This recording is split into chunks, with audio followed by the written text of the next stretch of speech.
affaire à un individu qui est rentré illégalement, irrégulièrement, par 2 fois sur le sol national. Bien, il a fini par s'y maintenir. Ensuite, il a été condamné 6 fois par la justice.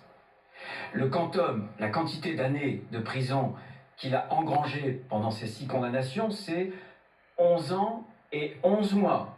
Et voilà un individu qui s'en prend à un autre, sans doute opposant au régime algérien. Il dit qu'il faut le frapper et le faire souffrir. Il a des propos, notamment en faisant référence aux services de sécurité algériens qui ne sont pas tendres, et pour dire qu'il ne faudrait surtout pas le soigner. C'est évidemment une incitation à la haine, une provocation.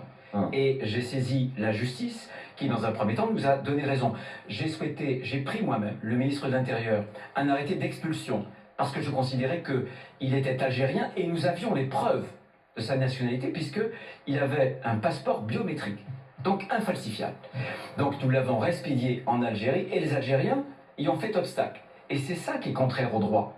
C'est contraire à la Convention de Chicago, au droit international, et c'est contraire à l'accord que nous avons avec l'Algérie depuis 1994. Sauf que depuis, la justice française dit cette OQTF était injustifiée. Et non seulement, elle condamne l'État à lui donner 1 200 €.